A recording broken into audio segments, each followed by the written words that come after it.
ಆದೇರೀಷಿತಾರಂ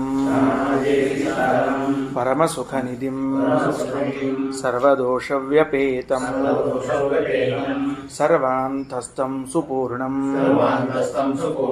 ಪ್ರಕೃತಿಪತಿಮಜಂ ಸರ್ವಬಾಹ್ಯಂ ಸುನಿತ್ಯಂ ಸರ್ವಜ್ಞಂ ಸರ್ವಶಕ್ತಿಂ ಸುರಮುನಿಮನುಜಾದ್ಯೈಃ ಸದಾ ಸೇವ್ಯಮಾನಂ ವಿಷ್ಣುಂ ವಂದೇ ಸದಾಹಂ ಸಕಲ ಜಗದನಾದ್ಯಂತ ಮಾನಂದದಂ ತಂ. ಬೆಳಗ್ಗೆ ಭಾಷ್ಯ ಆಯಿತು ಪಾಠ. ಭಾಷ್ಯ ಆಗಿ ಏವಂ ವಿದಪಿ ಪಾಪೇಭ್ಯಃ ಶತ್ರುಭ್ಯೋಪಿ ಪ್ರಮುಚ್ಯತೆ ಅಂತ ಮುಗಿದದ. ಇನ್ನು ಮುಂದಿನ ಉಪನಿಷತ್ ಪ್ರಾರಂಭ ಆಗಬೇಕು. 479 ತೇ ಹೋಚುಹು ಕ್ವನು ಸಹ ಅಭೂತ್ ಯೋ ನಃ ಇತ್ತಂ ಅಸಕ್ತ ಇತಿ ಅಯಂ ಆಸ್ಯೆ ಅಂತಃ ಇತಿ ಸೋ ಅಯಾಸ್ಯಃ ಆಂಗಿರಸಃ ಅಂಗಾನಾಂ ಹಿ ರಸಃ ಅಂತ ಮಂತ್ರ ಪ್ರಾರಂಭ ಆಗಲಿಗತ್ತದ. ಹೀಗೇನಾಯಿತು? ತೇ ಹೋಚುಹು, ಅವರೆಲ್ಲರೂ ಸೇರಿಕೊಂಡು ಮಾತಾಡಿಕೊಂಡ್ರು. ಎಲ್ಲ ಗೆಲುವಾಯಿತು. ಇನ್ನೇನು ನಮಗೆ ಗೆಲುವು ತಂದು ಕೊಟ್ಟವರು ಯಾರು? ಪ್ರಶ್ನೆ.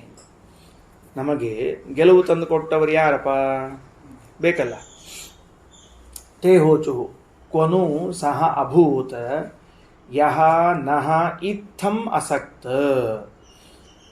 ನಮಗೆ ಅವನು ಹೇಗೆ ಸಿಕ್ಕ, ಎಲ್ಲಿಂದ ಸಿಕ್ಕ ಅವನು ಅನ್ನೋ ವಿಚಾರವನ್ನು ಮಾಡಿದರು.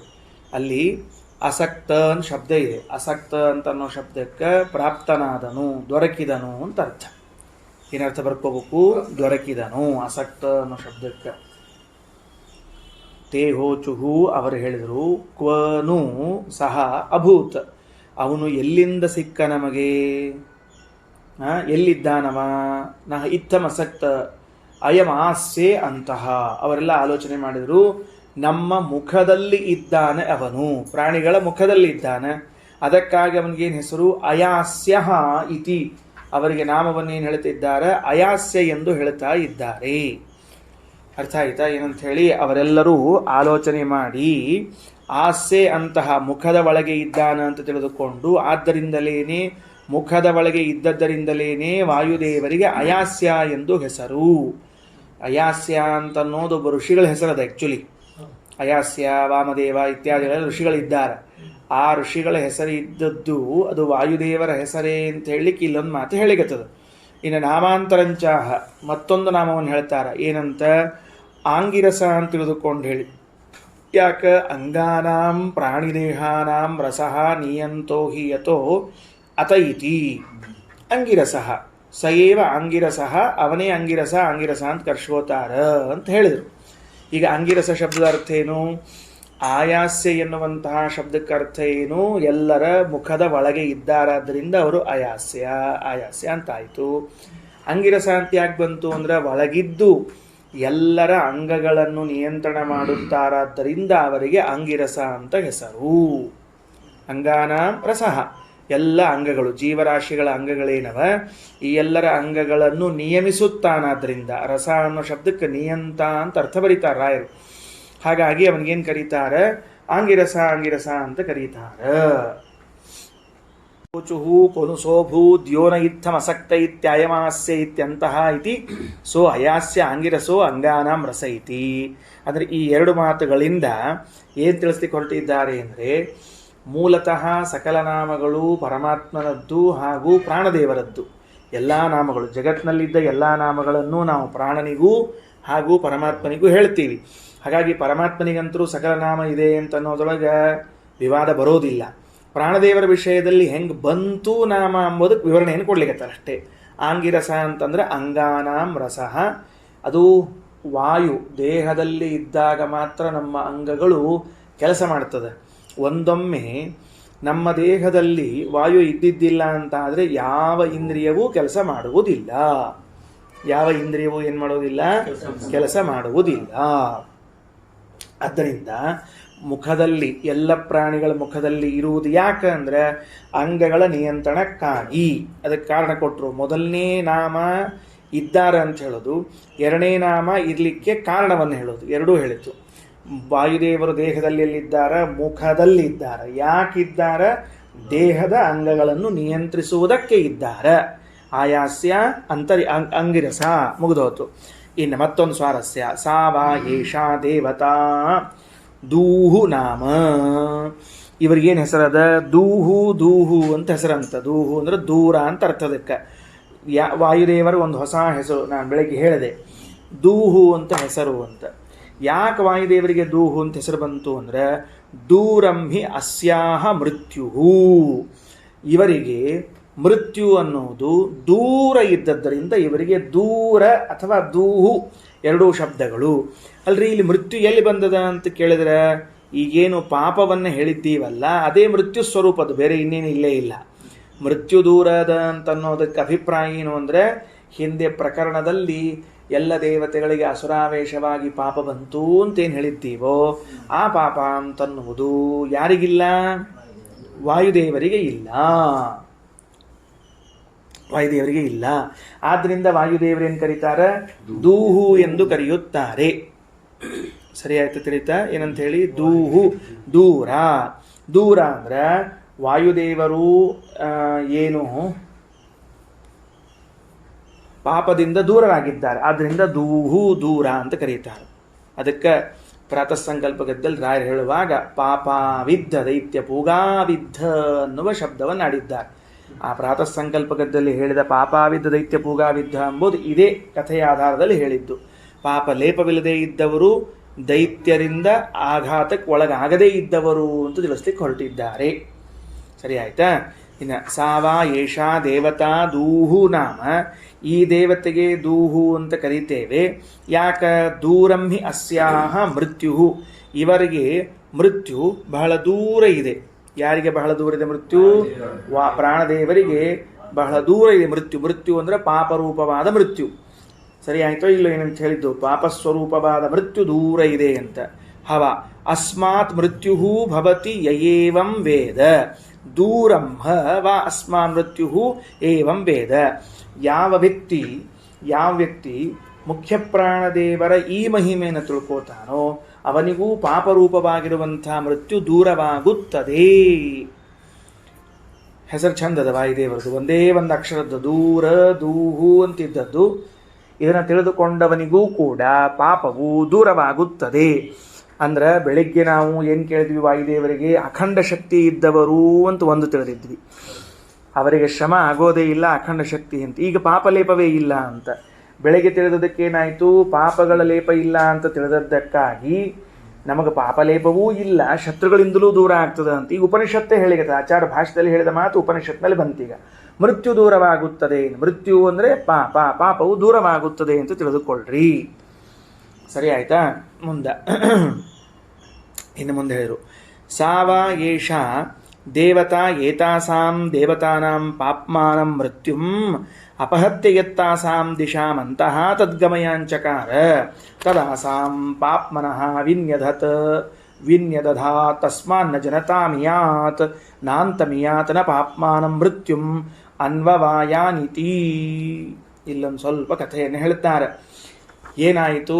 ಆ ಪಾಪವನ್ನು ಎಲ್ಲರಲ್ಲಿ ಸೇರಿಕೊಂಡಿತ್ತಲ್ಲ ದೇವತೆಗಳಲ್ಲಿ, ಸೇರಿಕೊಂಡ ಪಾಪವನ್ನು ವಾಯುದೇವರು ತೆಗೆದು ಒಂದು ಕಡೆಗೆ ಚೆಲ್ಲಿ ಬಂದ್ರಂಥದನ್ನು. ಎಲ್ಲಿ ಚೆಲ್ಲಿ ಬಂದರು, ಏನಾಯ್ತು ಅಂತ ಹೇಳಿಗತ್ತಾರ. ಈಗ ಈ ಮಂತ್ರಕ್ಕೆ ರಾಯರ ಅವತಾರಿಕ ಏನು ಕೊಡ್ಲಿಕ್ಕತ್ತಾರ? ದೇವತೆಗಳೇನಿದ್ದಾರೆ ಅವರು ಅಸುರರಿಂದ ಮಾಡಲ್ಪಟ್ಟ ಪಾಪಸ್ಪರ್ಶ ಉಳ್ಳವರಾದ ಮೇಲೆ ಅವರೆಲ್ಲ ತಮ್ಮ ಐಶ್ವರ್ಯವನ್ನು ಹೊಂದಿದ್ರು. ಹೇಗೆ ಅಂತ ಹೇಳ್ತೀರಿ? ಯಾಕಂದ್ರೆ ಇನ್ನೂ ಪಾಪ ಅದ ಪಾಪವಿದ್ದದ್ದರಿಂದ ಅವರು ಹೇಗೆ ಹೊಂದಿದ್ರು ಅಂತ ಪ್ರಶ್ನೆ ಬಂದರೆ ಅದಕ್ಕೆ ಹೇಳ್ತಾರೆ, ಸೈಷಾ ದೇವತಾ ವಾಯೇಷಾ ದೇವತಾ. ಈ ಮುಖ್ಯ ಪ್ರಾಣದೇವರು ಏತಾಸಾಂ ದೇವತಾನಾಂ ಪಾಪ್ಮಾನಂ ಮೃತ್ಯುಂ ಪಾಪರೂಪವಾದ ಮೃತ್ಯುವನ್ನು ಅಪಹತ್ಯ ಅವರಿಂದ ಬೇರ್ಪಡಿಸಿ ಯತ್ರ ಎಲ್ಲಿ ಹೋದ್ರಪ್ಪ ಅಂದ್ರೆ ಆಸಾಂ ದಿಶಾಂ ಪ್ರಾಣಿ ಸಂಚಾರಾನುಕೂಲ ದಿಶಾಮಂತಹ ಎಲ್ಲಿ ಪ್ರಾಣಿಗಳ ಸಂಚಾರ ಮುಕ್ತಾಯವಾಗುತ್ತೋ ಆ ಪ್ರದೇಶದಲ್ಲಿ ಅಂದ್ರೆ ಸಮುದ್ರದ ಕೊನೆ ಭಾಗದಲ್ಲಿ ತದ್ಗಮಯಾಂಚಕಾರ ಆ ಪಾಪವನ್ನು ಹಾಕಿ ಬಂದುಬಿಟ್ರು ಅಂತ ಹೇಳ್ತಾ ಇದ್ದಾರೆ. ಅಂದರೆ ಇದು ಭರತಖಂಡ ಭರತ ಭೂಮಿಯನ್ನು ಇಟ್ಕೊಂಡು ಮಾತಾಡ್ಲಿಕ್ಕೆ ಹತ್ತದ್ದು ಇದನ್ನು. ಸಮುದ್ರ ದಂಡಿ ಮತ್ತೆಲ್ಲ ಎಲ್ಲಿ ಬರ್ಬೇಕು, ಸುದ್ದಿಗೆ ಬರ್ಬೇಕಲ್ಲ ನಮಗೆ. ಅದಕ್ಕೆ ಪ್ರಾಣದೇವರು ಏನು ಮಾಡಿದರು, ಇವರು ಪಾಪವನ್ನೆಲ್ಲ ತೆಗೆದರು. ಸಮುದ್ರ ಎಲ್ಲಿಯವರೆಗೆ ಪ್ರಾಣಿಗಳ ಸಂಚಾರಕ್ಕೆ ಅನುಕೂಲವಾಗುವ ಭಾಗ ಇದೆಯೋ ಅಲ್ಲಿ ತನಕ ಹೋದರು. ಅದರ ಮುಂದೆ ಎಲ್ಲ ಪಾಪಗಳನ್ನು ಚೆಲ್ಲಿ ಬಂದುಬಿಟ್ರು ಅಂತ ತಿಳಿಸ್ತಾ ಇದ್ದಾರೆ. ಗೊತ್ತಾಯ್ತಾ ಏನಂತ ಹೇಳಿದ್ದು? ಪಾಪವನ್ನು ಹೊರಗೆ ಹಾಕಿ ಬಂದರು ಅಂತ. ಮುಂದೆ ಹೇಳಿದರು ಏನಂತ, ಅದಕ್ಕೆ ಎಲ್ಲಿ ಹಾಕಿರೋದನ್ನ ಅಂತ ಕೇಳಿದ್ರೆ ತತ್ರ ಅಲ್ಲಿರುವಂತಹ ಜನರಲ್ಲಿ ಅದನ್ನು ಹಾಕಿ ಬಂದಿದ್ದಾರೆ.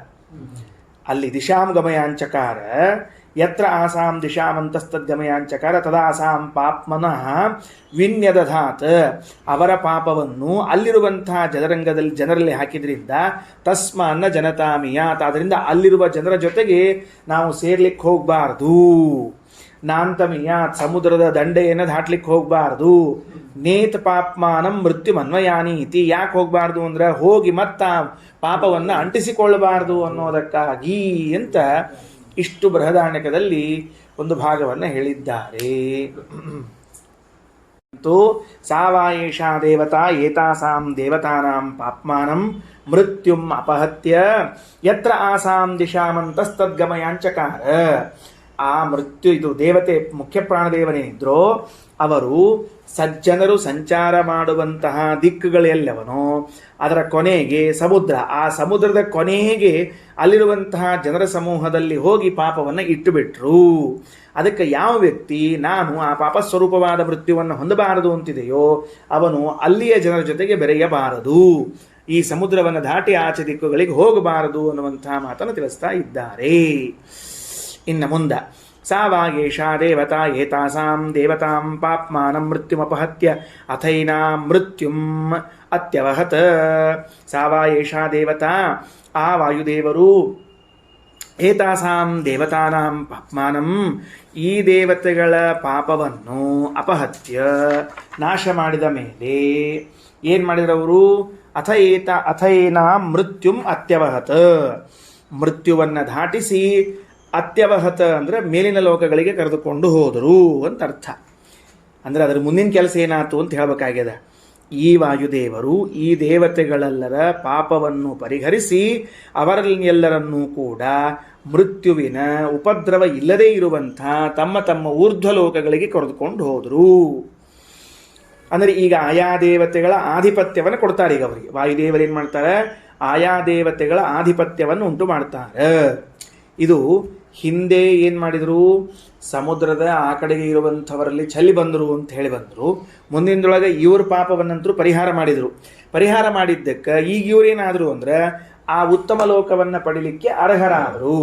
ಪ್ರಶ್ನೆ ಏನು ಮಾಡ್ಕೊಂಡಿದ್ರು, ದೇವತೆಗಳಲ್ಲಿ ಅಸುರರಿಂದ ಉಂಟಾದ ಪಾಪ ಇದ್ದಾಗ, ದೇವತೆಗಳಲ್ಲಿ ಅಸುರರು ಉಂಟು ಮಾಡಿದ ಪಾಪ ಇದ್ದಾಗ ಇವರು ಆ ಲೋಕಗಳಿಗೆ ಆಧಿಪತ್ಯವನ್ನು ಪಡೆದರು ಹೇಗೆ ಅಂತ ಕೇಳಿದ್ದಕ್ಕೆ ಹೊಸದಾದ ಅಂಶ ಉಪನಿಷತ್ತೇನು ಹೇಳ್ತಾ ಇದೆ ಅಂದರೆ, ಅವರಲ್ಲಿರುವಂತಹ ಪಾಪವನ್ನೆಲ್ಲ ವಾಯುದೇವರು ತೆಗೆದುಕೊಂಡು ಸಜ್ಜನರು ಸಂಚಾರ ಮಾಡುವುದು ಎಲ್ಲಿಯವರೆಗೆ, ಸಮುದ್ರದ ತೀರದವರೆಗೆ. ಸಮುದ್ರ ದಾಟಿಕೊಂಡು ಅವ್ರು ಹೋಗೋದಿಲ್ಲ. ಈ ಭರತಖಂಡ ಏನದ 3 ಕಡೆಗೂ ನೀರಿನಿಂದ ತುಂಬಿಕೊಂಡು ಒಂದು ಕಡೆಗೆ ಪರ್ವತಗಳ ಶ್ರೇಣಿಯಿಂದ ತುಂಬಿಕೊಂಡದ. ಹಾಗಾಗಿ ಆ ಬದಿಯಲ್ಲಿ ಈ ಬದಿಯಲ್ಲಿರುವಂತಹದ್ರಲ್ಲಿ ಆ ಪಾಪಗಳನ್ನು ಹಾಕಿದರು. ಅದಕ್ಕೆ ಪಾಪಕ್ಕೊಂದು ಅಧಿಷ್ಠಾನ ಬೇಕೇ ಬೇಕಲ್ಲ, ಪುಣ್ಯವಾಗಲಿ ಪಾಪವಾಗಲಿ ಎಲ್ಲೋ ಒಂದು ಕಡೆ ಇರಬೇಕಲ್ಲ ಅಂತಂದರೆ ತತ್ರ ಅಲ್ಲಿ ವಾಸ ಮಾಡುವಂತಹ ಜನ ಏನಿದ್ರೋ ಅವರಲ್ಲಿ ಆ ಪಾಪವನ್ನು ಹಾಕಿ ಬಂದರು. ಆದ್ದರಿಂದ ಯಾವ ವ್ಯಕ್ತಿ ನಾನು ಪಾಪಕ್ಕೆ ಸಿಲುಕಬಾರದು ಅಂತಿದೆಯೋ ಅವನು ಅಲ್ಲಿಯ ಜನರ ಜೊತೆಗೆ ಸಹವಾಸಾದಿಗಳನ್ನು ಮಾಡಬಾರದು, ಅವರ ಜೊತೆಗೆ ಸಂಬಂಧಗಳನ್ನು ಬೆಳೆಸಬಾರದು ಅಂತ ತಿಳಿಸಿಕೊಟ್ಟಿದ್ದಾರೆ.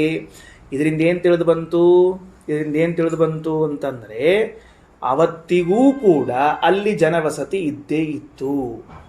ಏನೋ ಇವತ್ತು ಜನವಸತಿ ಹುಟ್ಟುಕೊಂಡದ ಅಂತಲ್ಲ. ನಮಗೇನು ಅನಿಸ್ಬಿಡ್ತದೆ ಅಂದರೆ ಈಗ ಎಲ್ಲ ಇಲ್ಲಿಂದ ಸ್ಪ್ರೆಡ್ ಆಗಿ ಹೋದ್ರು, ಅಲ್ಲಿ ಬೆಳ್ಕೋತ ಹೋದ್ರು, ಹೀಗಾಗಿ ಜನಸಂಖ್ಯೆ ಏನಿಲ್ಲ. ಎಲ್ಲ ಭೂಭಾಗದಲ್ಲೂ ಎಲ್ಲ ಕಾಲದಲ್ಲೂ ಜನ ಇದ್ದೇ ಇದ್ದಾರೆ. ಇದೊಂದು ಘಟನೆ ಆದ ಬಿಡ್ರಿ, ಪಾಪವನ್ನು ಹಾಕಿದ್ದಾರೆ ಅನ್ನೋದು ಬಿಟ್ಬಿಟ್ರೆ, ಇದೊಂದು ಘಟನಾ ಬಿಟ್ಟರೆ ಉಳಿದ ಎಲ್ಲ ಕಾಲಕ್ಕೂ ಎಲ್ಲ ದೇಶದಲ್ಲೂ ಜನ ವಾಸ ಮಾಡಿಯೇ ಮಾಡಿದ್ದಾರೆ. ಅಂದಮೇಲೆ ಆಯಾ ದೇಶ ಕಾಲಗಳಲ್ಲಿ ಅಲ್ಲಲ್ಲಿ ಶಾಸ್ತ್ರಗಳು ಇದ್ದೇ ಇವೆ. ಅರ್ಥ ಆಯ್ತಾ? ನಮ್ಮ ಭಾರತದಲ್ಲಿ ನಮಗೆ ಹೆಂಗೆ ದರ್ಶನಗಳವನೋ ಜೈನ, ಬೌದ್ಧ, ಚಾರ್ವಾಕ, ಸಾಂಖ್ಯ, ಆಮೇಲೆ ವಿಶಿಷ್ಟಾದ್ವೈತ, ಅದ್ವೈತ, ದ್ವೈತ ಅಂತ ಓದಿದೆಯೋ ಇದೇ ತರಹದ್ದು ಅಥವಾ ಅಲ್ಲಿಯ ಪ್ರದೇಶಕ್ಕೆ ಸಂಬಂಧಪಟ್ಟಂತೆ ದಾರ್ಶನಿಕರು ಅಲ್ಲಿಯೂ ಇದ್ದಾರೆ, ಅಲ್ಲಿಯೂ ಜನ ಇದ್ದಾರೆ, ಅಲ್ಲಿಯೂ ವ್ಯವಸ್ಥೆ ಮಾಡಿಕೊಂಡಿದ್ದಾರೆ. ಇದು ಒಂದು. ಭಾಗವತ ಹೇಳುವಂತೆ ಇದು ಅಲ್ಲಿ ಹೋಗಬಾರ್ದು ಅನ್ನೋದಕ್ಕೆ ಇದು ಹೇಳಿದ್ದು ಒಂದು. ಭಾಗವತ ಹೇಳುವಾಗ ಭರತಖಂಡ ಬಿಟ್ಟು ಇನ್ನಿತರ ಪ್ರದೇಶಗಳಲ್ಲಿ ಸ್ವರ್ಗ ಪುಣ್ಯಶೇಷಿಣಾಂ ಉಪಭೋಗ ಸ್ಥಾನಾನಿ ಅಂತ ವಾಕ್ಯ. ಅಲ್ಲಿ ಸ್ವರ್ಗದಲ್ಲಿ ಪುಣ್ಯವನ್ನು ಅನುಭವಿಸಿ ಆದ ಮೇಲೆ ಪುಣ್ಯ ಉಳಿತದೆ, ಶೇಷವಾನೇವ ಆಯಾತಿ ಅಂತ ಒಂದು ವಾಕ್ಯ. ಈಗ ಎಷ್ಟೇ ನೀವು ಎಣ್ಣೆ ಪಾತ್ರೆಗಳಿಗೆ ಎಣ್ಣೆ ಬಗ್ಸಿರ್ಸತೇಕ ಒಂದಿಷ್ಟು ಎಣ್ಣೆ ಆ ಭಾಂಡ್ಯಾಗ ಉಳಿದಿರ್ತದೆ. ಅದಕ್ಕೆ ಆಯಾತಿ ಅಂತ ಸ್ವಲ್ಪ ಶೇಷ ಉಳಿದೇ ಬಿಡ್ತದೆ. ಆ ಪುಣ್ಯ ಉಳಿದು ಕೂಡಲೇ ಬಂದರೆ ಅದರ ಉಪಭೋಗ ಸ್ಥಾನ ಯಾವುದು ಅಂತ ಕೇಳಿದರೆ ಅದುವೇ ಈ ಭಾರತೇಶ ಇತರವಾದ ವರ್ಷಗಳು, ದೇಶಗಳು ಅಂತ ಭಾಗವತದ ಮಾತುಗಳು. ಎಷ್ಟೋ ಬೇರೆ ಬೇರೆ ಕಡೆಗಳೆಲ್ಲ ಹಾಗೇದ. ಎಷ್ಟು ಬೇರೆ ಕಡೆಗೆ ಇದ್ದಿರುವಂಥ ನೋಡ್ರಿ, ಬ್ರಿಟಿಷರ ಕಾಲಕ್ಕೆ ಅಲ್ಲಿಂದ ಬಂದಿರುವಂಥವ್ರು ಎಷ್ಟೋ ಜನ ಇಲ್ಲಿ ಬಂದ ಮೇಲೆ ಇಲ್ಲಿ ಬಿಟ್ಟು ಹೋಗಲೇ ಇಲ್ಲ, ಇಲ್ಲೇ ವಾಸ ಮಾಡಿಬಿಟ್ರು. ಇಲ್ಲಿ ಪದ್ಧತಿ ಇಲ್ಲಿದೆಲ್ಲ ಅವ್ರಿಗೆ ಹಿಡಿಸ್ಬಿಡ್ತು, ಇಲ್ಲೇ ಇದ್ಬಿಟ್ರು. ಹನುಮಪ್ಪನ ಬಗ್ಗೆ, ರಾಯರ ಬಗ್ಗೆ ಎಲ್ಲ ಭಕ್ತಿ ಇದ್ದವ್ರೆಲ್ಲ ಬೇಕಾಷ್ಟು ಗೆಜೆಟ್ ಒಳಗೆಲ್ಲ ಬಂದ್ಬಿಟ್ಟಾವ. ಅದಕ್ಕೆ ಏನು ಅದರ ಅರ್ಥ ಏನು ಅಂತ ಕೇಳಿದ್ರೆ, ಅವರೆಲ್ಲ ಜನ್ಮಾಂತರದಲ್ಲಿ ಇಲ್ಲೇ ಹುಟ್ಟಿದವರು, ಸ್ವರ್ಗದಿಂದ ಇಳಿದು ಬರುವಾಗ ಪುಣ್ಯ ಭೋಗಕ್ಕಾಗಿ ಆ ಕಡೆ ಹೋದವರು, ಮತ್ತೆ ಇಲ್ಲಿ ಬಂದು ಕೋಣೆ ಪೂರ್ವಾಸನ ಗಟ್ಟಿಯಾಗಿ ಮತ್ತೆ ಇಲ್ಲೇ ಉಳ್ಕೊಂಡ್ಬಿಟ್ರು, ಬೇಡ ಅಂತ ನಡಿ ಅಂತೇಳಿ. ಹಂಗಾಗಿದ್ದವ ಎಷ್ಟೋ ಭಾಗಗಳು. ಅದನ್ನು ಹೇಳ್ಯಾರ, ಇದನ್ನು ಹೇಳ್ಯಾರ ಅಷ್ಟೇ. ಹಾಗಾಗಿ ಆ ಪಾಪವನ್ನು ಅಪಹರಿಸಿದ ಮೇಲೆ ಅವರೆಲ್ಲರೂ ಕೂಡ ಏನಾಯಿತು ಅಂದರೆ ತಮ್ಮ ತಮ್ಮ ಲೋಕಗಳನ್ನು ಆಧಿಪತ್ಯವನ್ನು ಪಡೆದುಕೊಳ್ಳಲಿಕ್ಕೆ ಸಮರ್ಥರಾದರು. ಏನಾಯ್ತು? ಇದರಿಂದ ಏನು ತಿಳಿದು ಬಂತು? ನಾವು ಯಾವುದೇ ಸ್ಥಾನವನ್ನು ಹೊಂದಬೇಕಾಗಿದ್ದರೆ ಅದನ್ನು ಹೊಂದದೇ ಇರುವಂತಹ ಪ್ರಸಂಗ ಬಂದಿದ್ದರೆ ಪಾಪಗಳು ಅಡ್ಡಿ ಇವೆ. ಅದನ್ನು ಪರಿಹಾರ ಮಾಡಿಕೊಂಡಾಗ ಮಾತ್ರ ಆ ಸ್ಥಾನ ಪ್ರಾಪ್ತಿ ಅನ್ನೋದು ಆಗ್ತದೆ ಅಂತ ಅನ್ನೋದು ಇದರಿಂದ ಪರ್ಯಾಯವಾಗಿ ಹೇಳಿದಂತಾಯಿತು. ಈಗ ಎಲ್ಲರ ಹೆಸರನ್ನು ಇಟ್ಕೊಂಡು ಹೇಳಿಕ್ಕೆ ಬರುವುದಿಲ್ಲ. ನೋಡು, ನಿನಗೆ ಹಿಂಗಾದ್ರೆ ಅಂತ ಹೇಳೋದಿಲ್ಲ. ಲೋಕದಲ್ಲಿ ಆದರ್ಶ ಸ್ಥಾನದಲ್ಲಿರುವಂಥ, ಉತ್ತಮ ಸ್ಥಾನದಲ್ಲಿರುವಂಥ ದೇವತೆಗಳ ವಿಷಯವನ್ನು ಹೇಳಿಬಿಟ್ಟು, ದೇವತೆಗಳಿಗೇನೆ ಅಸುರಾವೇಶ ಆದಾಗ ಬಂದ ಪಾಪ ಇತ್ತು, ಆ ಪಾಪ ಇದ್ದಕ್ಕಾಗಿ ಅವರು ತಮ್ಮ ತಮ್ಮ ಲೋಕಾಧಿಪತ್ಯವನ್ನು ಹೊಂದಲಿಕ್ಕಾಗಿರಲಿಲ್ಲ. ಯಾವಾಗ ಪ್ರಾಣದೇವರು ಅವರಲ್ಲಿದ್ದ ಪಾಪವನ್ನು ನಿವಾರಣೆ ಮಾಡಿದರೋ ಆಗ ಅವರಿಗೆ ತಮ್ಮ ಲೋಕಾಧಿಪತ್ಯ ಸಿಕ್ಕಿತು. ಇದರಿಂದ ಏನು ತಿಳಿದು ಬಂತು? ನಮಗೆ ಏನಾದರೂ ಒಂದು ಪ್ರಮೋಷನ್ನು, ಬಡ್ತಿ ಆಗಬೇಕಾಗಿದೆ, ಆಗ್ತಿಲ್ಲ, ಪಾಪ ಅಡ್ಡಿ ಅದ, ಪ್ರಾಣದೇವರು ಉಪಾಸನ ಮಾಡಬೇಕು. ನಮ್ಮ ಸ್ವಾಮಿಗಳವರು ರಘುಪ್ರಿಯ ತೀರ್ಥರು ಯಾರಾದರೂ ಬಂದಿಲ್ಲ, ಹಿಂಗೆ ಪ್ರಮೋಷನ್ ಆಗಬೇಕಾಗಿದೆ, ಹಂಗಾಗಿದೆ, ಹಿಂಗಾಗಿದೆ, ಬೇಕಾಗಿದೆ ಅಂತ ಕೇಳಿದ್ರೆ ಒಂದು ಶ್ಲೋಕ ಹೇಳ್ತಿದ್ರು ಅವರು. ಪೀಠೇ ರತ್ನೋಪಕೃಪ್ತೆ, ವಾಯುಸ್ತುತಿ ಶ್ಲೋಕ. ಪೀಠೇ ರತ್ನೋಪಕೃಪ್ತೆ ಅಂತನೋ ಶ್ಲೋಕ ಇಟ್ಟು ಸರ್ತಿ ಹಿಂಗೆ ಪಾರಾಯಣ ಮಾಡು, ಎಲ್ಲ ಪ್ರಮೋಷನ್ ಆಗ್ತದೆ ಅಂತ ಹೇಳಬೇಕು. ಹಂಗೆ ಮಾಡಿದರೆ ಮುಂದಿನ ಸರ್ತಿ ಸ್ವಾಮಿಗಳು ಭೇಟಿ ಆಗೋದ್ರೆ ಪ್ರಮೋಷನ್ ಆಗಿದೆ ಅಂತ ಹೇಳ್ಬೇಕು. ಅದಕ್ಕೆ ಕಾರಣ ಏನು? ಅದು ವಾಯುದೇವರು ಬ್ರಹ್ಮ ಪದವಿಯಲ್ಲಿ ಕೂತುಕೊಂಡಾಗ, ಅಂದರೆ ಬ್ರಹ್ಮದೇವರಾದಾಗ ರತ್ನವಾದ ಪೀಠದಲ್ಲಿ ಕುಳಿತಿದ್ದಾರೆ, ಎಲ್ಲ ದೇವತೆಗಳು ಸ್ತೋತ್ರ ಮಾಡ್ತಾರೆ ಎಂಬುದು ವಾಯುದೇವರ ಪೀಠಾರೋಹಣವನ್ನು ಹೇಳುವ ಶ್ಲೋಕ. ಅದು ಹೇಳಿದಾಗ ವಾಯುದೇವರ ಉಪಾಸನೆಯಿಂದ ಇವರಿಗೆ ಏನು ಅಡ್ಡಿ ಆತಂಕಗಳಿದ್ವೋ ಅದು ಪರಿಹಾರ ಆಗ್ತಿತ್ತು. ಇದು ಪ್ರತ್ಯಕ್ಷ, ನಾನು ಅನೇಕ ಕಡೆಗೆ ನೋಡಿದ್ದೇನೆ. ಅಂದಮೇಲೆ ಇದು ಉಪನಿಷತ್ನಲ್ಲೂ ಕೂಡ ಉಂಟು. ಅದಕ್ಕೆ ಪಂಡಿತಾಚಾರ್ಯರು, ತ್ರಿವಿಕ್ರಮ ಪಂಡಿತಾಚಾರ್ಯರು ಈ ಘಟನೆಯನ್ನು ಇಟ್ಟುಕೊಂಡೇ ಬರೆದಿರಬೇಕು. ಪೀಠೇ ರತ್ನೋಪಕೃತೆ ಅಂತನ್ನುವಂಥ ಮಾತು ಅದು ಬುದ್ಧಿಸ್ಥವಾಗಿರ್ತದೆ. ಸರಿ, ಯಾರ್ಯಾರಿಗೆ ಯಾವ ಲೋಕವನ್ನು ಕೊಟ್ಟರು, ಹೆಂಗೆ ಕೊಟ್ಟರು ಅನ್ನೋದನ್ನು ಬೇಕಾಗ್ತದೆ ಹೇಳಿದರು. ಸಹ ವೈ ಆ ವಾಯುದೇವರು ಪ್ರಥಮಂ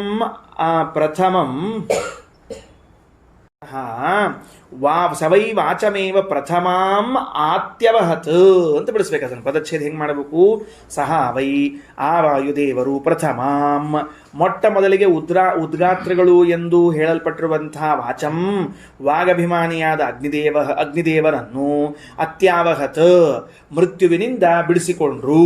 ಮೃತ್ಯುವಿನಿಂದ ಬಿಡಿಸಿರೋ ಸಾಯದ ಮೃತ್ಯು ಮುಚ್ಚತ, ಯಾವಾಗ ಆ ಮೃತ್ಯುವಿನಿಂದ ಬಿಡಿಸಿಕೊಂಡ್ರೋ ಆವಾಗ ಸೋ ಅಗ್ನಿ ಅಭವತ್, ಆವಾಗ ಅವರು ಅಗ್ನಿಯಾದರು. ಹಂಗ ಅಲ್ಲಿ ತನಕ ಅಗ್ನಿ ಆಗಿದ್ದೀರೇನು ಅಂದ್ರೆ ಅಲ್ಲ, ಅಗ್ನಿಲೋಕಾಧಿಪತಿಗಳಾದರು. ಸ್ವಪದೇ ಸ್ಥಿತ ಸ್ವವ್ಯಾಪಾರಂ ಕರೋತಿ, ತಮ್ಮ ತಮ್ಮ ಸ್ಥಾನದಲ್ಲಿ ನಿಂತುಕೊಂಡು ತಮ್ಮ ವ್ಯಾಪಾರವನ್ನು ಮಾಡ್ತಾ ಇದ್ದಾರೆ. ಏನಾಯಿತು? ಸೋಯಂ ಅಗ್ನಿ ಪರೇಣ ಮೃತ್ಯು ಅತಿಕ್ರಾಂತೋ ದೀಪ್ಯತೆ.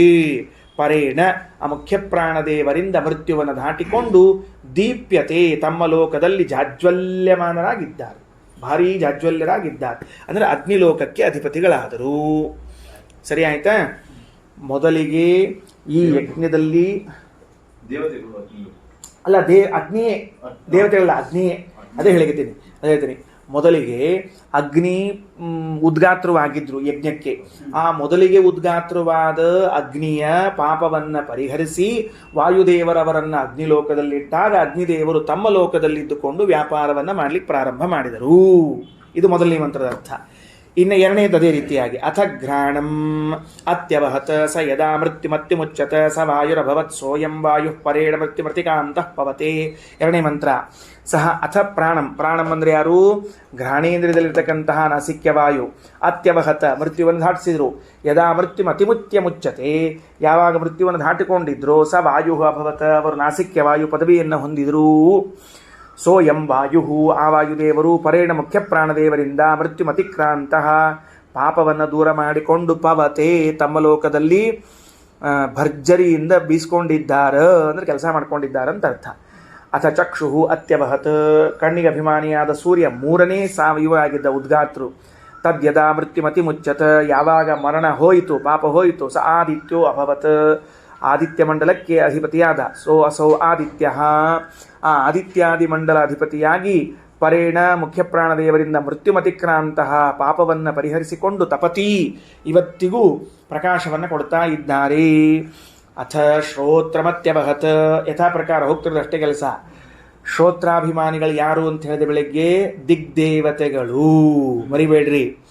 ಬರೇ ಚಂದ್ರಲ್ಲ, ಎಲ್ಲ ದಿಕ್ಕುಗಳಲ್ಲಿರ್ತಕ್ಕಂಥವ್ರು. ತದ್ಯದಾ ಮೃತ್ಯುಮತ್ಯುಮುಚ್ಯತ ಯಾವಾಗ ಮೃತ್ಯು ಹೋಯಿತೋ ದಿಶೋ ಅಭವನ್ ಆಗ ಅವರೆಲ್ಲ ದಿಕ್ಕುಗಳಿಗೆ ಅಭಿಮಾನಿಗಳಾದರು. ತಾಯಿಮಾಹ ದಿಶಃ ಪರೇಣ ಮೃತ್ಯುಮತಿಕ್ರಾಂತಾಹ ಅವರೆಲ್ಲರೂ ಕೂಡ ಪರೇಣ ಮುಖ್ಯ ಪ್ರಾಣದೇವರಿಂದ ಮೃತ್ಯುಮತಿಕ್ರಾಂತಾಹ ಮೃತ್ಯುವನ್ನು ಅತಿಕ್ರಮಣ ಮಾಡಿದರೂ ತಾವು ಸುಖವಾಗಿ ಇದ್ದರು. ಈ ದಿಕ್ಕುಗಳೆಲ್ಲವರು. ಅಥ ಮನೋ ಅತ್ಯವಹತ್ ಅನಂತರದಲ್ಲಿ ಮನಸ್ಸು ಅತ್ಯವಹತ್ ಮನಸ್ಸಿಗೆ ಅಭಿಮಾನಿಗಳಾದವರೇನಿದ್ದಾರೆ ಅವರೆಲ್ಲ ಮೃತ್ಯುವಿನಿಂದ ಪಾರಾದರು. ತದ್ಯದ ಮೃತ್ಯು ಮತ್ಯಮಚ್ಚತ ಯಾವಾಗ ಮೃತ್ಯುವನ್ನು ದಾಟಿಕೊಂಡು ಬಂದರು ಸ ಚಂದ್ರಮ ಅಭವತ್ ಆಗ ಮನಸ್ಸಿಗೆ ಅಭಿಮಾನಿಯಾದ ಚಂದ್ರವರು ಚಂದ್ರ ಏನಿದ್ದಾರೆ ಸೌ ಚಂದ್ರ ಅವರು ಚಂದ್ರರಾದರು. ಅಂದರೆ ಚಂದ್ರಲೋಕಾಧಿಪತ್ಯವನ್ನು ಚಂದ್ರ ಪದವಿಯನ್ನು ಹೊಂದಿದರು. ಬರೇ ಚಂದ್ರ ಅಲ್ಲ, ಉಪಲಕ್ಷಣೆಯ ಜೊತೆಗೆ ಅವ್ರ ಜೊತೆಗೆ ಯಾರ್ಯಾರು ತಗೋಬೇಕು? ಇಂದ್ರದೇವರು, ರುದ್ರದೇವರು, ಗರುಡದೇವರು, ಶೇಷದೇವರನ್ನು ತಗೋಬೇಕು. ಪರೇಣ ಮೃತ್ಯುಮತಿಕ್ರಾಂತೋ ಭಾತಿ ಏವಂ ಹವ ಏನಂ ಯೇಷಾಂ ದೇವತಾ ಮೃತ್ಯುಮತಿವಹತಿ ಏವಂ ವೇದ. ಹಾಗಾದರೆ ಇದನ್ನು ಯಾರು ತಿಳ್ಕೊಳ್ತಾರೋ ಹೀಗೆ ಅವರ ಪಾಪವನ್ನು ಕೂಡ ಯಾರು ಪರಿಹಾರ ಮಾಡ್ತಾರ? ವಾಯುದೇವರು ಪರಿಹಾರವನ್ನು ಮಾಡ್ತಾರೆ. ಎಲ್ಲ ಶಬ್ದಾಭಿಪ್ರಾಯ ತಿಳಿತಿಲ್ಲೋ? ಇಷ್ಟ ವಿಷಯದ ಇನ್ನು ಭಾಷ್ಯ ನೋಡ್ರಿ. ಸ ವಾಯು ರುದ್ರಶಕ್ರಾದೇಹೇ ವಾಸುದೇವ ಬಲಾಶ್ರಯ ವಿಮೋಚ್ಯ ಪಾಪ ಸಂಘಾತಾನ್ ದಿಶಾಮಂತೇಶ್ವತಾಕ್ಷಿಪತ್ ಉನ್ಮುಚ್ಯ ಮೃತ್ಯೋಸ್ತಾಂಶ್ಚೈವಾಥ ಊರ್ಧ್ವಲೋಕೇಶು ಚಾವಹತ್ ಅಗ್ನಿರ್ನಾಸಿಕ್ಯವಾಯುಶ್ಚ ದಿಕ್ಪಾ ಇಂದ್ರಾದಯೋಖಿಲಾಃ ಸೂರ್ಯ ಸೋಮಶ್ಚ ರುದ್ರಶ್ಚ ತೇನೈವ ಸ್ವಪದೇ ಸ್ಥಿತಾಃ. ಸರಳವಾದ ಅರ್ಥದ ಸಹ ವಾಯೂ ದೀರ್ಘ. ಅದು ದೀರ್ಘ ಯಾಕಾಯಿತು ಅಂದ್ರೆ ಮುಂದೆ ರುದ್ರ ಅಂತ ರೇಫ ಬಂದುದರಿಂದ ಹಿಂದಿರುವಂಥ ವಿಸರ್ಗಕ್ಕೆ ಲೋಪ ಆಗಿ ದೀರ್ಘ ಆಗಿದ್ದು. ಸಹ ವಾಯು ಆ ವಾಯುದೇವರು ರುದ್ರದೇವರನ್ನು ಶಕ್ರ ಇಂದ್ರನೇ ಆದಿ ಮೊದಲಾದವರನ್ನು ವಾಸುದೇವ ಬಲಾಶ್ರಯ ಪರಮಾತ್ಮನ ಬಲವುಳ್ಳಂತಹ ಆ ವಾಯುದೇವರು. ಸರಿ ಆಯ್ತಾ? ವಾಸುದೇವ ಬಲಾಶ್ರಯ ವಾಯು ಸಹ ಭಗವಂತನ ಅನುಗ್ರಹವುಳ್ಳಂಥ ವಾಯುದೇವರು ಅವರು ರುದ್ರಶಕ್ರಾದೇಹೇ ಪಾಪ ಸಂಘಾತಾನ್ ವಿಮೋಚ ಅವರು ಪಾಪ ಸಂಘಾತಗಳನ್ನೆಲ್ಲ ವಿಮೋಚನೆ ಮಾಡಿ ದಿಶಾಮಂಥೇಶ್ವತಾಕ್ಷಿಪತ ದಿಕ್ಕುಗಳ ಕೊನೆಯಲ್ಲಿ ಹಾಕಿ ಬಂದರು. ಉನ್ಮುಚ್ಯ ಮೃತ್ಯೋನ್ಸ್ತಾಂಶ್ಚೈವ ಅವರಿಂದ ಪಾಪವನ್ನು ಪರಿಹರಿಸಿದ್ದಕ್ಕಾಗಿ ಅಥ ಊರ್ಧ್ವಲೋಕೇಶು ಚ ಆವಹತ ಮೇಲಿನ ಲೋಕಗಳಲ್ಲಿ ಅವರನ್ನು ಒಯ್ದು ನಿಲ್ಲಿಸತಕ್ಕಂಥವರಾಗಿದ್ದಾರೆ. ಮೇಲಿನ ಲೋಕದಲ್ಲಿ ಒಯ್ದು ಅವರನ್ನು ನಿಲ್ಲಿಸುವಂಥವರಾಗಿದ್ದಾರೆ. ಯಾರ್ಯಾರವರು? ಅಗ್ನಿ ನಾಸಿಕ್ಯವಾಯುಶ್ಚ ಅಗ್ನಿ ಏನಿದ್ದಾರೆ ಅವರು, ನಾಸಿಕ್ಯವಾಯು ಏನಿದ್ದಾರೆ ಅವರು. ದಿಕ್ಪಾಹ ಅಂದರೆ ದಿಕ್ಪಾಲಕರಾದ ಇಂದ್ರಾದಯ ಅಖಿಲಾಹ, ಇಂದ್ರದೇವರೇ ಮೊದಲಾದವರೆದರು. ಸೂರ್ಯ ಸೋಮಶ್ಚ ರುದ್ರಶ್ಚ, ಸೂರ್ಯ ಚಂದ್ರ ರುದ್ರ ತೇನೈವ ಆ ವಾಯುದೇವರಿಂದಲೇನೆ ಸ್ವಪದೇ ಸ್ಥಿತಾ ತಮ್ಮ ತಮ್ಮ ಪದಗಳಲ್ಲಿ ಸ್ಥಾಪಿಸಲ್ಪಟ್ಟಿದ್ದಾರೆ. ಸರಿ, ಇಲ್ಲಿಗೊಂದು ಘಟ್ಟ ಆಯ್ತು. ಈಗ ಏನಾಯಿತು? ಪ್ರಾರಂಭದಿಂದ ಇಲ್ಲಿವರೆಗೆ ಏನು ಘಟ್ಟ ಬಂದದ ಅಂತ ನೋಡ್ಕೊಳ್ರಿ. ದೇವತೆಗಳು ಹಾಗೂ ದೈತ್ಯರು ಲೋಕಾಧಿಪತ್ಯದ ವಿಷಯದಲ್ಲಿ ಸ್ಪರ್ಧೆಯನ್ನ ಮಾಡಿದ್ರು ಅಂತ ಪ್ರಾರಂಭದಲ್ಲಿ ಬಂದಿತ್ತು. ಆಶ್ಚರ್ಯ ಏನು ಅಂದರೆ, ಇವತ್ತು ಈಗಾಗಲೇ ಈ ಘಟನಾ ಮುಗಿದು ಹೋಗ್ಯದ. ಈಗ ಬೃಹದಾರಣ್ಯಕದ ಘಟನಾ ಮುಗಿದು ಬಹಳ ದಿವಸ ಆಗಿದೆ. ಇವತ್ತು ಯಾವ ಯಾವ ದೇವತೆಗಳು ಯಾವ ಯಾವ ಸ್ಥಾನಗಳಲ್ಲಿ ಇದ್ದಾರಲ್ಲ, ಆ ಸ್ಥಾನಗಳಿಂದ ಅವರನ್ನು ಚ್ಯುತರಾಗಿಸಿ ದೈತ್ಯರು ತಾವು ಆ ಸ್ಥಾನ ಪಡಿಬೇಕು ಅಂತ ನಿರಂತರ ಪ್ರಯತ್ನ ನಡೀತಾ ಇದೆ. ಇನ್ನೂ ಕೂಡ ಅವರೇನು ಬಿಟ್ಟಿಲ್ಲ, ನಿರಂತರ ಪ್ರಯತ್ನ. ಉದಾಹರಣೆಗೆ ಏನು ಅಂದರೆ, ಹಿರಣ್ಯಕಶಿಪುವಿನ ಕಥೆಯನ್ನು ನಾವು ಭಾಗವತದಲ್ಲಿ ಕೇಳುವಾಗ ಆತ ಅಜರಾಮರನಾಗಬೇಕು ಅಂತ ಇಷ್ಟೇ ಕೇಳ್ಕೊಳ್ಳಿಲ್ಲ. ನಾವು ಹಾಗೆ ಕೇಳ್ತಿರ್ತೀವಿ ಸಾಮಾನ್ಯವಾಗಿ, ಅಜರಾಮರನಾಗಬೇಕು, ಅವನು ಮರಣವೇ ಬರಬಾರದು ಅಂತ ಕೇಳಿಕೊಂಡ ಅಂತ. ಅಂತರ್ಭಾಗ ಏನಿತ್ತು, ಮನಸ್ಸಿನಲ್ಲಿ ಏನಿತ್ತು ಅಂದರೆ, ಅಜರಾಮರನಾಗುವುದು, ಆಮೇಲೆ ಬ್ರಹ್ಮ ಪದವಿಯನ್ನು ಪಡೆಯುವುದು, ನಾನು ಬ್ರಹ್ಮನಾಗಿ ಈ ಸೃಷ್ಟಿಯನ್ನೆಲ್ಲ ಪಲ್ಲಟಗೊಳಿಸುವುದು, ಯಾವ ಯಾವ ದೇವತೆಗಳಲ್ಲಿ ಕೂತಿದ್ದಾರೋ ಅವರನ್ನೆಲ್ಲ ಕೆಳಗಿಳಿಸಿ ಆ ಸ್ಥಾನಕ್ಕೆ ದೈತ್ಯರನ್ನ ತಂದು ಕೂಡಿಸೋದು ಅನ್ನುವುದು ಅವನ ದೀರ್ಘವಾದ ದುರಾಲೋಚನೆ, ದೂರದ ಆಲೋಚನೆ. ಆಚಾರ್ಯರು ಸಪ್ತಮಸ್ಕಂದ ಭಾಗವತ್ ತಾತ್ಪರ್ಯದಲ್ಲಿ ಈ ಮಾತನ್ನು ಸ್ಪಷ್ಟ ಬರೀತಾರೆ. ಅದಕ್ಕೆ ಕಾರಣ ನೋಡ್ರಿ, ಅಂದ್ರೆ ಏನದ, ಆ ದೇವತಾ ಪದವಿಗಳಲ್ಲಿದ್ದಾಗೇನು ಪ್ರಭುತ್ವ ಅದ, ಒಡೆತನ ಅದ, ಅದವ್ರ ಕಣ್ಣು ಕುಕ್ಲಿಕ್ಕತ್ತದ ದೈತ್ಯರಿಗೆ. ಇಂದ್ರ ಪದವಿ ಮುಖ್ಯವಾಗಿ ಕಾಣಿಸ್ತದೆ. ಬರೀ ಇಂದ್ರ ಪದವಿ ಏನು, ಬ್ರಹ್ಮ ಪದವಿ, ರುದ್ರ ಪದವಿ ಬೇಕಾದಂಗೆ ಕಾಣಿಸ್ತದೆ. ಯಾಕಂದ್ರೆ ಎಷ್ಟು ದೈತ್ಯರಿಗೆ ವರ ಕೊಡ್ತಾರೆ ರುದ್ರದೇವರು, ಪಾರ್ವತೀ ದೇವಿ, ಗಣಪತಿ ಎಷ್ಟೆಲ್ಲದಕ್ಕೆ ವರ ಕೊಟ್ಟಿದ್ದಾರೆ ಅಂದಮೇಲೆ ಅವರು ಎಷ್ಟು ತತ್ವಗಳಿಗೆ ಅಧಿಪತಿಗಳಾಗಿದ್ದಾರೆ. ಇಷ್ಟೆಲ್ಲ ಕಣ್ಣು ಕುಗ್ತಾ ಇದ್ದುದರಿಂದ ಅವರು ಪ್ರತಿ ಬಾರಿ ಪ್ರಯತ್ನ ಮಾಡ್ತಾರೆ. ಏನು ಪ್ರಯತ್ನ ಮಾಡ್ತಾರೆ ಅಂದರೆ, ಹೆಂಗಾದರೂ ಮಾಡಿ ದೇವತೆಗಳನ್ನು ತೆಳಗಿಳಿಸಿ ನಾವಲ್ಲಿ ಕೂಡಬೇಕು ಅಂತ ತಿಳ್ಕೊಂಡು. ಇದು ಮೊದಲಿನಿಂದ ನಡ್ಕೊಂಡು ಬಂದಿರುವಂತಹದ್ದು. ಹಾಗಾಗಿ ದೇವತೆಗಳಿಗೂ ದೈತ್ಯರಿಗೂ ನಡೆದಿರುವಂತಹ ಈ ವಿಷಯದಲ್ಲಿನ ಘನಘೋರವಾದ ಯುದ್ಧ, ದೇವತೆಗಳು ಪರಾಜಿತರಾದಾಗ ವಾಸುದೇವ ಬಲಾಶ್ರಯನಾದ ವಾಯುದೇವನನ್ನು, ಭಗವಂತನ ವಿಶೇಷ ಅನುಗ್ರಹಕ್ಕೆ ಪಾತ್ರರಾದ ವಾಯುದೇವರನ್ನ ಉದ್ಗಾತ್ರವನ್ನಾಗಿ ಮಾಡಿಕೊಂಡು ಜಯ ಸಂಪಾದನೆ ಮಾಡಿದರು. ಜಯ ಸಂಪಾದನೆ ಮಾಡಿದ ಮಾತ್ರಕ್ಕೆ ಪದವಿ ಸಿಕ್ತು ಅಂತ ತಿಳಿಬಾರದು ಅಂತಾರೆ ಶ್ರೀಮದಾಚಾರ್ಯರು. ಅಷ್ಟಕ್ಕೆ ಹೆಂಗೆ ಸಿಗ್ತದೆ? ಯಾಕೆ ಅಂದರೆ, ಯಾರ್ಯಾರು ದೇವತೆಗಳು ಉದ್ಗಾತ್ರಗಳಾಗಿದ್ರೋ ಆಗಾಗ ಆ ದೈತ್ಯರು ಅವರ ಮೇಲೆ ದಾಳಿ ಮಾಡಿ ಅವರನ್ನೆಲ್ಲ ಪಾಪಿಷ್ಠರನ್ನಾಗಿ ಮಾಡಿಟ್ಬಿಟ್ಟಿದ್ರು. ಪಾಪ ಉಳ್ಳದ್ದಾಗಿತ್ತವರಲ್ಲೆಲ್ಲ ಅನ್ನುವುದಕ್ಕಾಗಿಯೇ ಅದರ ಚಿಹ್ನೆ ಇವತ್ತಿಗೂ ಉಳ್ಕೊಂಡದ. ಒಳ್ಳೆಯದು ಕೆಟ್ಟದ್ದು, ಒಳ್ಳೆಯದು ಕೆಟ್ಟದ್ದು ಅಂತ ತಿಳಿದುಕೊಂಡು ಆ ಪಾಪ ಅವರಿಗೆ ತಮ್ಮ ತಮ್ಮ ಸ್ಥಾನವನ್ನು ಹೊಂದಿಸಲು ಬಿಡ್ತಿರಲಿಲ್ಲ ಅನ್ನುವುದಕ್ಕಾಗಿ ವಾಯುದೇವರು ಅವರಲ್ಲಿದ್ದ ಪಾಪಗಳನ್ನು ತೆಗೆದು ಅದನ್ನು ತಗೊಂಡು ಹೋಗಿ ಸಜ್ಜನರ ಸಂಚಾರ ಮುಕ್ತಾಯವಾಗುವ ಸಮುದ್ರದ ಆ ಭಾಗದಲ್ಲಿದ್ದ ಜನರಲ್ಲಿ ಪಾಪವನ್ನು ಇಟ್ಟು ಬಂದಿದ್ದಾರೆ. ಅದಕ್ಕೇನು ಕಾರಣ, ಯಾಕೆ ಇಟ್ಟು ಬಂದರು ಅಂತ ಕೇಳಿದ್ರೆ, ಭಗವಂತ ಭೂಮಿಯನ್ನು, ಅರ್ಥಾತ್ ಈ ಜಗತ್ತನ್ನು ಸೃಷ್ಟಿ ಮಾಡುವಾಗ, ಭೂಮಿಯನ್ನು ಸೃಷ್ಟಿ ಮಾಡುವಾಗ ಇಂತಿಂಥ ಭಾಗಗಳು ಈ ಕಾರ್ಯಗಳಿಗೆ, ಇನ್ನುಳಿದ ಭಾಗಗಳು ಈ ಕಾರ್ಯಕ್ಕೆ ಅಂತ ವ್ಯವಸ್ಥೆ ಮಾಡಿದ್ದಾನೆ. ನಾವೇ ಮನೆಯನ್ನು ಕಟ್ಟಿಸಿಕೊಳ್ಳುವಾಗ ಮನೆ ಯಜಮಾನರು ನಾವೇ ಆಗಿದ್ರೂ ಕೂಡ ಅಡುಗೆ ಮನೆಯಲ್ಲಿ ಅಡುಗೆಯನ್ನು ಮಾಡೋದು, ದೇವರ ಕೋಣೆಯಲ್ಲಿ ಪೂಜೆಯನ್ನು ಮಾಡೋದು, ಉಳಿದ ಕೋಣೆಗಳಲ್ಲಿ ಬೇರೆ ಬೇರೆ ಕೆಲಸಗಳನ್ನು ಮಾಡೋದು ಅಂತ ಹೆಂಗೆ ವ್ಯವಸ್ಥೆ ಮಾಡಿಕೊಂಡಿರ್ತೀವೋ ಅಲ್ರಿ, ಇಡೀ ಮನೆ ನಮ್ದ ಅದ. ದೇವ್ರ ಪೂಜಾ ಖೋಲ್ಯಾಗ ಮಾಡಿದ್ರೆ ಏನು ತಪ್ಪು, ಅಡುಗಿನ ಹಾಲ್ನಾಗ ಮಾಡಿದ್ರೆ ಏನು ತಪ್ಪು ಅಂತ ಪ್ರಶ್ನೆ ಕೇಳಿಕ್ ಬರುವುದಿಲ್ಲ. ಎಲ್ಲ ಮನೆ ನಂದ ಅದನೋ ಇಲ್ಲೋ, ಎಲ್ಲ ಮನೆ ನಂದ ಅದ ಅಂತಂದಮೇಲೆ ನಾನು ಅಡುಗೆ ಮನೆ ಅಂತ ಅಡುಗೆ ಮನೆ ಮಾಡ್ಕೊಂಡೀನಿ ಅಂದಮೇಲೆ ಅಲ್ಲೇ ಅಡುಗೆ ಮಾಡ್ತೀನಿ. ನನ್ನ ಇಚ್ಛಾ ಅದು. ಬೇಕಾದ್ರೆ ನೀ ಅಡುಗೆ ಮನೆಯಿಂದ ಮೊದಲು ಮಾಡ್ಕೋ, ಆಮೇಲೆ ಹಾಲ್ ಮಾಡ್ಬೇಕಾರೆ ಮನೆಗೆ ಬಂದವ್ರಲ್ಲ ಅಡುಗೆ ಮನೆಗೆ ಹಾಕೊಂಡು ಹೋಗ್ಲಿ, ನಾವೇನು ಬೇಡ ಅಂದಿಲ್ಲ. ಕೆಲವ್ರು ಹಂಗೆ ಮಾಡ್ಕೊಂಡಿರ್ತಾರೆ ಅಡುಗೆ ಮನೆನ, ಎಲ್ಲರೂ ಬಂದವ್ರಲ್ಲ ಅಡುಗೆ ಮನೆಗೆ ಹಾಕೊಂಡು ಹೋಗೋದು ಅಂತ ಇಟ್ಕೊಂಡಿರ್ತಾರೆ. ಹಾಲ್ನಾಗ ಎಲ್ಲರಿಗೂ ಕಾಣಿಸೋ ಅಡುಗೆ ಮಾಡ್ಕೋತ ಇಟ್ಕೊಂಡಿರ್ತಾರೆ. ಹಂಗೆ ಮಾಡ್ಕೊಳ್ಳಿಬೇಡ್ರ, ಬೇಡ ಅಂದಿಲ್ಲ. ಆದರೆ ಮನೆಯಿಂದ ಮೇಲೆ ಸಮಗ್ರ ಮನೆಗೆ ನಾನೇ ಯಜಮಾನನಾಗಿದ್ರು ಇಂತಿಂಥ ಸ್ಥಾನಗಳಲ್ಲಿ ಇಂತಿಂಥದ್ದು ಮಾಡಬೇಕು ಅಂತ ಹೆಂಗೋ ಹಂಗೆ ಸಮುದ್ರದ ಆ ಭಾಗದಲ್ಲಿ ಇದ್ದಿರುವಂಥವರು ಕೆಲವರು ಜನರು ಅವರು ಎಂಥವರು, ಪಾಪ ಸ್ವೀಕಾರ ಯೋಗ್ಯರು. ಅವರು ಪಾಪವನ್ನು ಸ್ವೀಕಾರ ಮಾಡಲಿಕ್ಕೆ ಯೋಗ್ಯರಾದವರು. ಕೆಲವು ನೋಡಬಹುದು ನಾವು ಸಮಾಜದಲ್ಲಿ ಕೆಲವು ಜನಾಂಗ ಇರ್ತದೆ, ಯಾವಾಗಲೂ ಅಪರಾಧಗಳನ್ನೇ ತಲೆ ಮೇಲೆ ಹೊತ್ಕೊಂಡೇ ಹುಟ್ಟಿರ್ತಾರೋ, ಜನ್ಮಜಾತ ಅಪರಾಧಗಳು. ಅವನಿಗೆ ಅವ್ರು ಏನು ಹೇಳ್ಕೊಡೋದು ಬೇಕಾಗಿಲ್ರಿ ಅವರಿಗೆ, ರಕ್ತ ರಕ್ತ ಬಂದಿರ್ತದೆ ಹಂಗೆ. ಅವರು ಸಣ್ಣ ಸಣ್ಣ ಹುಡುಗರು ಅಂತ ಮಾಡ್ತಿರ್ತಾರೆ, ಅವ್ರಿಗೆ ನಾವು ಹೇಳ್ಕೊಟ್ರಂಗಿಲ್ಲ ಮಾಡಿರಂಗಿಲ್ಲ. ಯಾಕೆ? ವಂಶವಾಹಿನಿ ಅವ್ರದ್ದು ಪಾಪ, ಜೀನ್ಸ್ ಅದು. ಹಂಗೆ ಈ ಆ ಕಡೆ ಇರುವಂಥ ಜನ ಎಲ್ಲ ಕೆಲವರು ಪಾಪವನ್ನು ಹುಟ್ಟಿಕೊಂಡೇ, ಕೆಲವರು ಎಲ್ಲರೂ ಅಲ್ಲ, ಮತ್ತೆ ಕೆಲವರು ಪಾಪವನ್ನು ಹುಟ್ಟುಕೊಂಡೇ ಹೊತ್ತುಕೊಂಡು ಬಂದವರಾದ್ದರಿಂದಾಗಿ ಅಲ್ಲಿ ಪಾಪವನ್ನು ಹಾಕಿರುವ ವಾಯುದೇವರು. ಇದು ಅದು ಮುಗಿದ ಮೇಲೆ ಇವರಲ್ಲಿ ತಮ್ಮ ಲೋಕಾಧಿಪತ್ಯವನ್ನು ಪಡೆದುಕೊಳ್ಳಿಕ್ಕೇನು ಪಾಪ ಅಡ್ಡಿಯಾಗಿತ್ತೋ ಅದನ್ನು ನಿವಾರಣೆ ಮಾಡಿದ್ದಕ್ಕಾಗಿ ವಾಯುದೇವರವರನ್ನು ಆಯಾ ಲೋಕಗಳಲ್ಲಿ ಮುಟ್ಟಿಸಿದ್ರು. ಅವರು ವಾಯುದೇವರ ಅನುಗ್ರಹದಿಂದ ತಮ್ಮ ತಮ್ಮ ಸ್ಥಾನಗಳನ್ನು ಹೊಂದಿದರು. ತೇನೈವ ಸ್ವಪದೇ ಸ್ಥಿತಾಃ ಅಂತನ್ನುವ ಮಾತನ್ನು ಬಹಳ ಚೆಂದಾಗಿ ಹೇಳ್ತಾರೆ. ವಾಯುದೇವರ ಸಾಮರ್ಥ್ಯ ಎಂಥದ್ದು ಅಂತ ತಿಳಿದು ಬಂತು.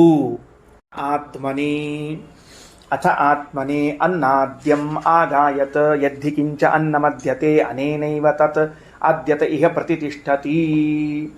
ಏನಾತಪ್ಪ, ಈಗ ಈ ವಾಯುದೇವರು ಏನು ಮಾಡಿದರು, ಇಷ್ಟೊತ್ತು ಸಾಮಗಾನ ಮಂದಿ ಸಲುವಾಗಿ ಮಾಡಿದರು, ಈಗ ನಮ್ಮ ಸಲುವಾಗಿ ಅಂದರು. ನೋಡ್ರಿ, ಅಲ್ಲಿ ಎರಡೆರಡು ಭಾಗ ಬಂದೇ ಬಂದಿತ್ತು. ಇತರ ದೇವತೆಗಳಲ್ಲಿ ಹೇಳುವ ಹಾಗೆ ಹೇಳಿದ್ರು. ತಮ್ಮ ಸಲುವಾಗಿ ಏನು ಬೇಕಲ್ಲ ಮತ್ತೆ ಅಂದರೆ ಅದಕ್ಕೆ ರಾಯರು ಬರೀತಾರೆ. ಅಥ ದೇವಾನಾಂ ಅಭೀಷ್ಟ ಪ್ರಾಪಣಾನಂತರಂ ಆತ್ಮನೇ ಸ್ವಸ್ಮೈ ಅನ್ನಾದ್ಯವನ್ನಾಖ್ಯಂ ಅದ್ಯ ಮದನೀಯ ಉದ್ದೇಶ್ಯ ತತ್ಪ್ರಾಪ್ತೇ ಅಗಾಯತ. ಮತ್ತು ನನಗೊಂದು ಸ್ವಲ್ಪ ಏನಾರು ಹೊಟ್ಟಿಗಾಗಲಿ ಅಂದರು ವಾಯುದೇವರು. ಏನು ಇದು ಇಷ್ಟೊತ್ತು ಪುಣ್ಯ ಬಂತು, ಗಾನ ಮಾಡಿದೆ, ದೇವತೆಗಳಿಗೆ ಜಯ ಕೊಟ್ಟೆ, ಪಾಪ ಪರಿಹಾರ ಮಾಡಿದೆ, ನನಗೇನು ಅಂದ್ರೆ ನೋಡ್ರಿ ಅದಕ್ಕೆ ಆ ಮಂತ್ರ ಅದ. ಹೆಂಗದ ಮಂತ್ರ ಅಂದ್ರೆ ಆತ್ಮನೇ ಅನ್ನಾದ್ಯಂ, ತನಗೆ ಅನ್ನಾದ್ಯಂ ಅನ್ನರೂಪವಾದ ವಸ್ತು, ಅದನೀಯವಾದದ್ದು, ತಿನ್ನಲು ಬೇಕಾಗಿರುವಂತಹದ್ದನ್ನು ಉದ್ದೇಶಿಸಿಕೊಂಡು ಗಾನ ಮಾಡಿದರು. ಗಾನ ಮಾಡಿದಾಗ ಸಫಲವಾಯಿತು. ಯದ್ಧಿ ಕಿಂಚ ಅನ್ನಂ, ಲೋಕದಲ್ಲಿ ಏನೇನು ಪ್ರಾಣಿಗಳು ಅದ್ಯತೆ ತಿನ್ನುತ್ತಾರೋ ಅನೇನೈವ ತದದ್ಯತೆ, ಆ ಪ್ರಾಣದೇವರಿಂದಲೇ ಅವೆಲ್ಲ ಅನ್ನವು ತಿನ್ನಲ್ಪಡ್ತದ. ಯಾಕ ಅಂದ್ರೆ ತದ್ ಯತಃ ಇಹ ಪ್ರತಿಷ್ಠತಿ, ಈ ಪ್ರಾಣಿಗಳಲ್ಲಿ ಆ ಪ್ರಾಣದೇವರಿದ್ದಾರೆ. ಪ್ರಾಣದೇವರು ಈ ಎಲ್ಲ ಪ್ರಾಣಿಗಳಲ್ಲಿ ವಾಸ ಮಾಡ್ತಾ ಇದ್ದಾರೆ ಅಂತನ್ನುವುದಕ್ಕೇನೆ ಏನಾಯಿತು, ಅವರು ಪ್ರಾಣಿಗಳಿಂದ ಭಕ್ಷಿಸಲ್ಪಡುವಂತಹ ಅನ್ನವನ್ನು ಭಕ್ಷಣೆ ಮಾಡ್ತಾ ಇದ್ದಾರೆ.